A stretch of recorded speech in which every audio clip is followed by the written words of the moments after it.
Hey guys, this is Navanad. I made a couple of slideshows that I was planning to use to get across some of the concepts that are going to be in the book that I'm writing, which is the Book of Edges, um, the liberation of U.S. currency.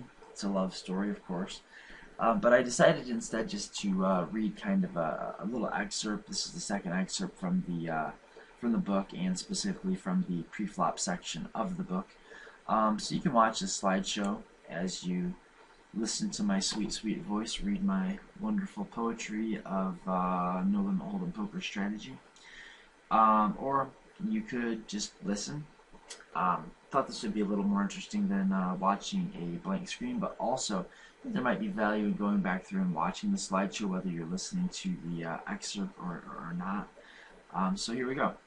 And by the way, this is not taking up where the last part left off. This is just some random spot that I'm starting at in the third chapter, kind of like halfway through, well, more or less halfway through the third chapter, which is on the pre-flop edge, card advantage, um, range advantage, and hand selection.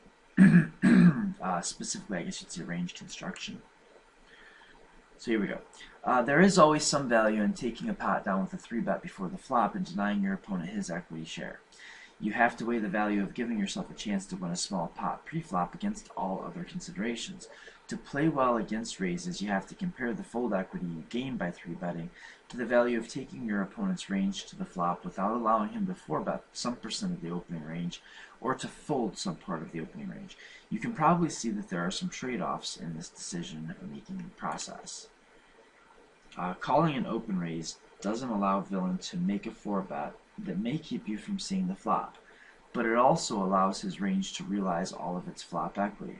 Re-raising stops villain from getting to see the flop without putting more money in the pot, but it also opens the door to a 4-bet, and it increases the strength of the range that will continue against you with either a call or a raise.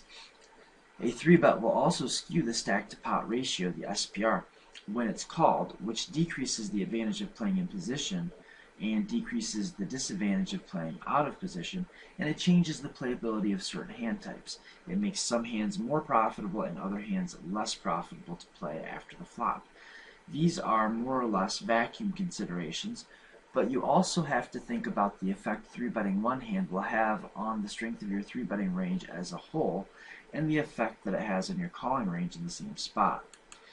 If you 3-bet all of your medium strength hands or better, what does that leave you to call with? How often will your opponent make mistakes against your 3-bets? How will you stop him from exploiting you post-flop when he knows your entire range is speculative hands?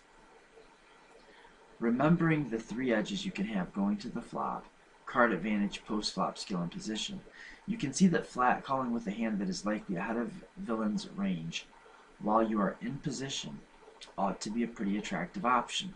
If you want to have a 3-bet bluffing range in the button versus cutoff example above, and that was an example, time, pause, that was an example where cutoff open raised, 100 big blinds effective, I think it's 6 max game, and we are on the button with ace-10 suited.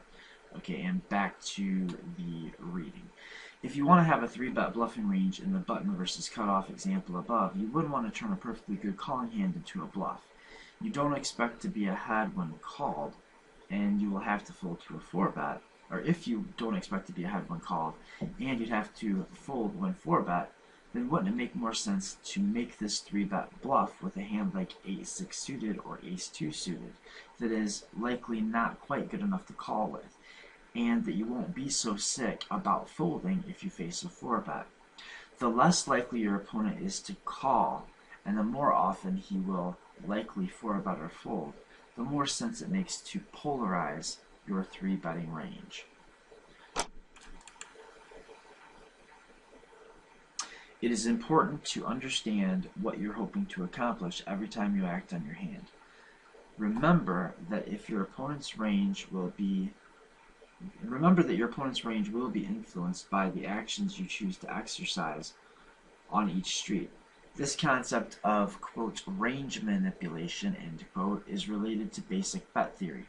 Basic bet theory tells us that our opponent's range gets smaller and stronger each time we take an aggressive action against it. The bigger the bet or raise we make, the more often we win the pot immediately, and the stronger the range is that our opponent will continue with. This is absolutely true in theory, and it is generally true in practice as well.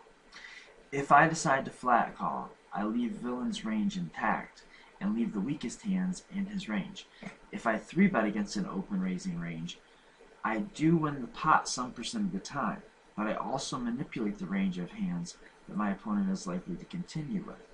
When deciding what hands to 3-bet and which hands to flat call with, again, it is important to weigh the advantages of going to the flop against a weaker, wider range against the advantages of folding out some of my opponent's range immediately. It's also important to realize, this is a pause, it's also important to realize, please, that I have not proofread this at all. So I understand some of that could be better stylistically, but it just kind of is what it is. Unpause. Back to the reading. As we have seen, a well-constructed range will be efficient, not wasteful. Because my hand is largely irrelevant whenever I raise and induce a fold, turning a perfectly good flat calling hand into a bluff is generally pretty wasteful and not at all elegant. If we want to have a value 3-bet and a bluff 3-bet range, as well as a flat calling range against the player in the button facing cutoff open scenario, we ought to use hands that are so strong that they are at least ahead of our opponent's 3-bet calling range if we expect him to have one. Better still if they are ahead of his 4-betting range for our 3-bet value bets. And we might as well use the hands that are not strong enough to flat call with to build our 3-bet bluffing range. If we are polarizing our 3-bet range, in parentheses, using the top and bottom of our continuing range to 3-bet with, end parentheses, then we will simply flat call with hands that are ahead of villain's opening range but behind the range of hands that he would likely continue with when facing a re-raise. When constructing a 3-bet range, we should understand that the cards in our hand don't matter once our opponent tosses his hand into the muck. Especially when our opponent is a reasonable player and out of position, we would prefer a polarized 3-betting range to a linear or value merged 3-betting range. We can expect that a good thinking opponent will usually 4-bet or fold when he is facing a 3-bet and he is out of position. If we knew for a fact that our opponent would never flat call against our 3-bet, then we would want to be extremely polarized and value bet only the strongest hand combos that we are happy to stack off with, and we would balance that value 3-bet range out by bluffing some number of hands that have little value. If our opponent will only ever 4-bet or fold, then the post-flop playability of our bluff hands is irrelevant, because in practice there is always at least some small chance that our opponent will choose to flat call us. It only makes sense that we would choose hands to bluff with that are not totally useless when they're called.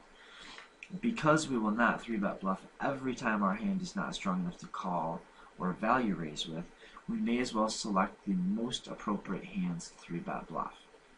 When designing the bluff portion of a polarized, strong and weak hands only range, we should use some number of the best hands that we cannot profitably call with. The exact composition of a light 3-bet range depends on many factors and is in some ways debatable and controversial. Many players prefer to use the most playable hands they could not flat call with to bluff raise with. Some players try to estimate the potential flat calling range that their opponent may have and choose hands specifically designed to play well against the flatting range. Right now, in 2016, the trend amongst the best players is moving towards 3-betting suited blocker combos. A blocker is a card that would be present in some of the hands an opponent may choose to 4-bet. Having an ace of clubs in your hand, for instance, reduces the odds of your opponent holding an ace-ace combo. It also reduces, to a slightly lesser degree, the chances of your opponent holding ace-king or ace-queen. Holding the king of diamonds would make it less likely your opponent holds king-king, ace-king, or king-queen in the same way. Because we are not strong enough to call, Because we are not 3-betting all of our blocker containing hands, it only makes sense to use the best ones that are not strong enough to call or value raise with. Ace-5 suited is among the most commonly used hands for 3-betting light. Aside from having the ace blocker, Ace-5 suited has a bit of showdown value. It is very synergistic, and it has good nut potential. The problem of domination that Ace-5 suited could suffer from is somewhat removed when the hand is 3-bet in position, because most or all of the Ace-X combos that dominate the hand would usually be 4-bet or folded pre-flop by most players, and card removal effects show that the excuse me, that the fact that we hold an ace in our hand makes it slightly less likely that our opponent has an Ace-X to begin with. We have looked at one example so far. Villain opens from the cutoff seat against hero on the button. In that example, we thought Ace-5 suited would be a good candidate for a semi-bluff or light 3-bet. We also considered Ace-10 suited and determined it ought to be included in our flat calling range. Hopefully, you're starting to understand the basic structure of a polarized raising and therefore merged flatting range. If I asked you to list some hands to flat call with button versus cutoff, you could probably give me a decent list of those hands. You are likely onto the idea of 3-betting the top and bottom of your range when polarizing, and you understand that if Ace-10 suited is a flat call, then hands like King-Queen offsuit, 8-8, and Queen-Jack suited would be as well. But can you truly answer the question, why ought we flat call with Ace-10 suited in this spot? You could answer because it is playable or because it is a good hand but not a great hand, but that's exactly the type of thinking I want to help you to move beyond. So in the next section, we're going to analyze Ace-10 suited in terms of the 4 fundamental factors that I describe in the book, which are domination rating, showdown value, synergy, and nut potential. Then we're going to talk about some more specific examples of range construction. But I think that's going to do it for my excerpt reading. It's not really going too well from my perspective.